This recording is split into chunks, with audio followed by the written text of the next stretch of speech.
Assalamualaikum warahmatullahi wabarakatuh dan salam sejahtera kepada semua penonton channel Studio and Exploration dalam rancangan Eksplorasi Misteri Mistik. Saya Nazri Saleh, hos anda. Hari ini saya bawakan anda kepada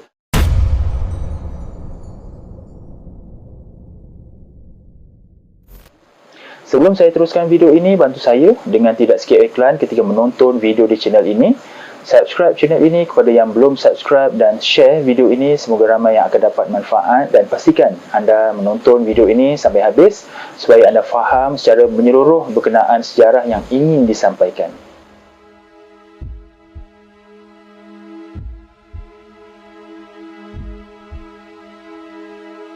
Kerajaan Cermin merupakan sebuah lagi kerajaan purba negeri Kelantan yang sebenarnya bernasab dengan kerajaan Kelantan purba yang wujud sebelum ini. Selepas kerajaan Malayur semakin lemah, Sang Tawal telah menukarkan nama Empayar Malayur menjadi kerajaan Langkasuka, mengambil nama sebuah kerajaan Melayu yang pernah wujud sebelum ini. Sang Tawal atau Raja Malawika telah turun daripada tahta pada tahun 1335 Masihi dan menyerahkan tahta tersebut kepada salah seorang anaknya, iaitu Raja Barubasa dengan gelaran Sultan Mahmud Shah. Berbeza dengan ayahnya, Raja Barubasa telah berjaya mengembangkan kerajaan Langkasuka dengan meluaskan kuasanya meliputi bahagian utara semenanjung Tanah Melayu, Champa, Kemboja dan Samudra di Sumatera. Kepesatan perkembangan kerajaan Langkasuka di bawah pimpinan Raja Barubasa telah menarik minat Majapahit untuk mengadakan hubungan dengan Langkasuka. Pada tahun 1339 Masihi, Gajah Mada dan Raja Barubasa telah mengadakan perjanjian perluasan kuasa di mana Majapahit akan meluaskan kuasa di kawasan kepulauan, manakala Langkasuka akan meluaskan kuasa di kawasan dataran. Selepas berjaya menewaskan Samudra di Sumatera pada tahun 1342 Masihi, maka Raja Barubasa telah kembali ke Kota Mahligai dan mengisytiharkan kerajaan baginda sebagai Empayar Cermin. Walaupun berjaya mengalahkan kerajaan di sekitar Nusantara, namun Champa yang pada waktu itu berada dalam Empayar Cermin telah mengisytiharkan bebas daripada pengaruh Cermin pada tahun 1342 Masihi. Diikuti pula oleh Kemboja pada 1344 Masihi. Kerajaan Samurai juga telah mengisytiharkan bebas daripada Cermin pada tahun 1345 Masihi.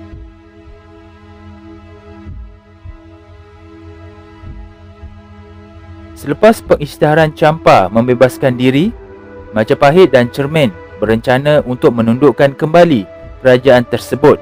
Namun, Ayutthaya telah mengugut untuk menyerang Empayar Cermin. Bagi mengelak masalah yang lebih rumit, Patih Gajah Mada telah menyarankan Raja Barubasa untuk tunduk kepada Ayutthaya buat sementara waktu sehingga keadaan Majapahit pulih.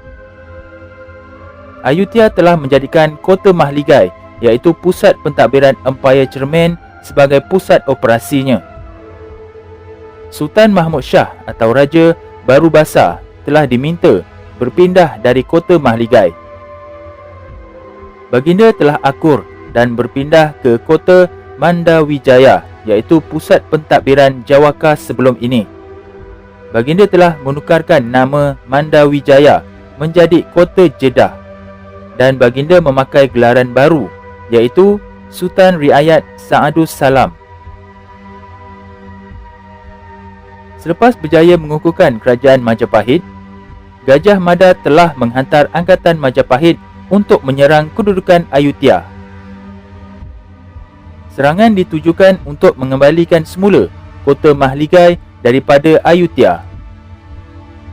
Gabungan tentera Majapahit dan tentera Cermin akhirnya telah berjaya menghalau 100,000 tentera Ayutthaya yang berada di Kota Mahligai. Walaupun berjaya mengusir Ayutthaya, hakikatnya Empayar Cermin telah menjadi sebahagian daripada Empayar Majapahit. Namun itu lebih baik berbanding di bawah Ayutthaya. Untuk mengutarakan janjinya kepada Raja Baru Basah sebelum ini, pada 1361 Masihi, tentera Gajah Mada dan Raja Baru Basah telah menyerang hujung Salang, yakni Phuket, Thailand, dan berjaya mengalahkan angkatan Ayutthaya yang kebanyakannya terdiri daripada rakyat biasa. Mereka telah mengepung Chupon, iaitu pertahanan Ayutthaya selama 3 bulan. Angkatan Perang Melayu turut disertai oleh tentera dari Champa. Akhirnya pada tahun 1362 Masihi, tentera gabungan Melayu tersebut telah berjaya memaksa Raja Ayutthaya, iaitu U Thong, untuk menyerah diri. Walaupun tewas, U Thong telah dilantik kembali sebagai Raja Ayutthaya di bawah pengaruh Majapahit. Selepas kematian Patih Gajah Mada, pemerintahan Majapahit di bawah Hayam Wuruk telah menjadi lemah.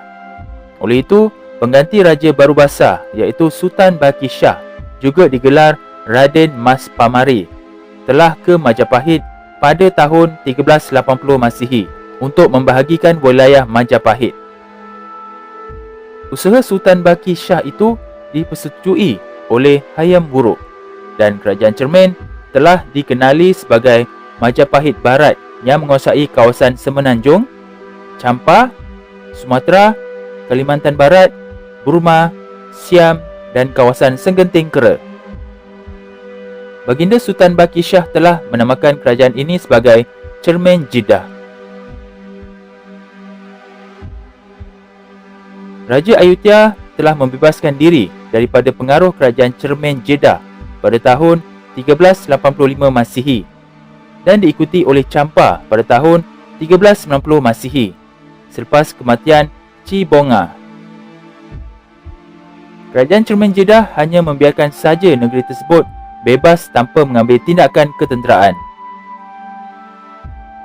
Pada tahun 1395 Masihi, Ayutthaya di bawah pimpinan Ram Raja telah melakukan serangan ke atas kerajaan Cermin Jeddah dengan kekuatan 100,000 tentera. Serangan pada kali ini gagal. Pada tahun 1399 Masihi, sekali lagi Ayutthaya bersama 100,000 tenteranya menggempur kedudukan Cermin Jeddah selepas berjaya mengalahkan kerajaan Wurawuri yang dipimpin oleh Sultan Sulaiman. Sultan Sulaiman merupakan bapa saudara Sultan Baki Shah yang memerintah Wurawuri dan berpusat di kota Mahligai. Kekalahan Wurawuri merupakan satu tragedi kepada orang Melayu kerana kota ini merupakan benteng terakhir orang Melayu pada waktu itu. Kekalahan ini bermakna kerajaan Cermin telah terhapus di peta dunia. Namun, tidak lama kemudian, Sultan Baki Shah dijemput kembali ke Ayutthaya untuk menjadi Raja Cermin buat kali kedua dengan syarat harus tunduk dan menghantar ufti kepada Ayutthaya. Selepas mengalahkan Cermin Jeddah, pergerakan Ayutthaya ke kawasan selatan menjadi lebih mudah. Terengganu dan Pahang tunduk tanpa memberikan saingan. Pada tahun 1401 Masihi, Ayutthaya telah menjadi bangsa Siam pertama yang mengalahkan dan menundukkan seluruh negeri Melayu di Semenanjung.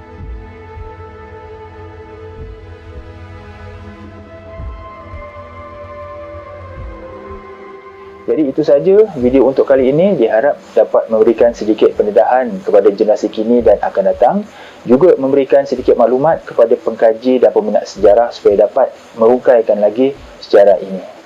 Jangan lupa sertai ahli member channel Eksplorasi Misteri Mistik ini dengan klik pada butang join di bawah video ini atau klik link pada ruangan description. Terdapat 4 pilihan peringkat package yang disediakan. Untuk penerangan lanjut, sila klik join sekarang dan anda akan dibawa kepada video penerangan berkenaan package-package tersebut. Jadi sampai di sini saja video untuk kali ini dan jumpa kita di episod akan datang yang lebih menarik insya-Allah. Assalamualaikum.